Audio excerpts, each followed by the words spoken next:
Wait loss medications जैसे कि GLP-1 analogues, semaglutide, liraglutide या इवन टर्जिपेटाइड आपके ब्रेन और गट हॉर्मोन्स पर काम करते हैं। ये मेडिसिन तब तक ही काम करती हैं जब तक आप इन्हें लेते रहते हैं। सर्जरी एक एनाटॉमिकल चेंज लाती है, जैसे कि गैस्ट्रिक स्लीव या गैस्ट्रिक बाईपास। मोस्ट पेशेंट्स को लॉन्ग टर्म मेडिकेशंस की ज़रूरत नहीं पड़ती है। अगर BMI ज़्यादा है और आपको डायबिटीज़, PCOS, फैटी लिवर या स्लीप एपनिया जैसे बीमारियां हैं, तो बेरियाट्रिक सर्जरी एक ज़्यादा ड्यूरेबल और इफ़ेक्टिव ऑप्शन है।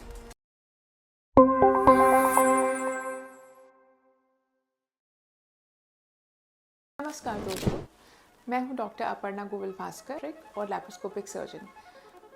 आज हम बात करने वाले हैं एक बहुत ही ट्रेंडिंग टॉपिक पर, surgery versus new weight loss medications like Mounjaro, Ozempic and Wegovy. और लोग पूछते हैं कि क्या मुझे सर्जरी की ज़रूरत है या मेडिसिन से ही मेरा काम हो जाएगा। सबसे पहले दोनों का गोल सेम है, वेट कम करना और मेटाबॉलिक हेल्थ को इम्प्रूव करना, लेकिन इनका काम करने का तरीका और लॉन्ग टर्म इफेक्ट जो है वो काफ़ी अलग है। वेट लॉस मेडिकेशंस जैसे कि GLP-1 एनालॉग्स, सेमाग्लुटाइड, लिराग्लुटाइड या इवन टर्जिपेटाइड आपके ब्रेन और गट हॉर्मोन्स पर काम करते हैं। ये भूख कम करते हैं, स्टमक एम्प्टीइंग को स्लो करते हैं और इंसुलिन सेंसिटिविटी को बढ़ाते हैं। इसका रिजल्ट क्या होता है? आपकी एपेटाइट पर कंट्रोल होता है, आप कम कैलोरीज खाते हैं और आपको वेट लॉस मिलता है। लेकिन याद रखिए, ये मेडिसिन तब तक ही काम करती हैं जब तक आप इन्हें लेते रहते हैं। जैसे ही मेडिसिन बंद कर देते हैं, भूख वापस बढ़ती है और वेट रीगेन हो सकता है। स्टडीज़ के हिसाब से अगर आप मेडिसिन कंटिन्यू रखें तो एवरेज वेट लॉस 15 to 20% तक आपको मिल सकता है, लेकिन लाइफस्टाइल चेंज के साथ में। अब बात करते हैं बेरियाट्रिक सर्जरी के बारे में। सर्जरी एक एनाटॉमिकल चेंज लाती है, जैसे कि गैस्ट्रिक स्लीव या गैस्ट्रिक बाईपास, जिससे सिर्फ स्टमक का साइज़ नहीं बल्कि काफ़ी हार्मोनल चेंजेस भी नेचुरली मॉडिफाई हो जाते हैं। इसलिए इसका इफ़ेक्ट ज़्यादा लॉन्ग टर्म और मेटाबॉलिक होता है। एवरेज वेट लॉस सर्जरी के बाद 30 to 40% of total body weight तक होता है और ये रिज़ल्ट ज़्यादा सस्टेनेबल रहता है क्योंकि हंगर हार्मोन्स और सटाइटी हार्मोन्स परमानेंटली शिफ्ट हो जाते हैं।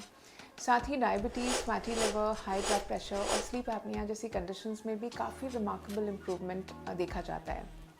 अब बात करते हैं कॉस्ट और कंटिन्यूटी की। GLP-1 मेडिसिन का कॉस्ट इंडिया में करीबन 12,000 से 25,000 एवरी मंथ तक हो सकता है, और अगर हम उन्हें लॉन्ग टर्म यूज़ करना पड़ता है तो 2-3 साल में total cost easily 3 to 5 lakh तक पहुंच सकती है, और मेडिसिन बंद करने पर वेट वापस आने का रिस्क भी बढ़ता है। बेरियाट्रिक सर्जरी एक वन टाइम इन्वेस्टमेंट है। इसका एवरेज कॉस्ट 3 to 4 लाख के बीच रहता है और ये हॉस्पिटल के हिसाब से वेरी करता है, पर ये इंश्योरेंस में भी कवर्ड है। लेकिन इसके बाद मेंटेनेंस मिनिमल है और सिर्फ विटामिन, फॉलोअप्स और healthy lifestyle. Usually most patients को लॉन्ग टर्म मेडिकेशंस की ज़रूरत नहीं पड़ती है। तो किस ऑप्शन को चूज़ करें? ये डिसीजन एक्चुअली आपके BMI, आपके वेट, आपके हेल्थ कंडीशंस और आपके गोल्स पर डिपेंड करता है। अगर BMI 27 to 35 के बीच में है और माइल्ड ओबेसिटी है तो मेडिकेशन एक अच्छा स्टार्टिंग पॉइंट है। लेकिन अगर BMI ज़्यादा है और आपको डायबिटीज़, PCOS, फैटी लिवर या स्लीप एपनिया जैसे बीमारियां हैं, तो बेरियाट्रिक सर्जरी एक ज़्यादा ड्यूरेबल और इफ़ेक्टिव ऑप्शन है। आजकल हम दोनों अप्रोचेस को कंबाइन भी करते हैं। कुछ पेशेंट्स में सर्जरी से पहले या बाद में मेडिकेशंस यूज़ करके और भी अच्छा रिज़ल्ट मिलता है। तो एंड में याद रखिए कि गोल सिर्फ वेट लॉस नहीं है, हेल्थ का गेन है। सर्जरी और मेडिकेशन दोनों ही पावरफुल टूल्स हैं, लेकिन सक्सेस तभी आएगा जब आप डाइट, एक्टिविटी और फॉलोअप्स के साथ में इसमें कमिटेड रहेंगे। मैं और मेरी टीम आपको जर्नी में मदद करने के लिए हमेशा यहाँ पर है। सो अगर ये वीडियो आपको हेल्पफुल लगा तो प्लीज़ इसको लाइक कीजिए, शेयर कीजिए और चैनल को सब्सक्राइब कीजिए। Thank you so much.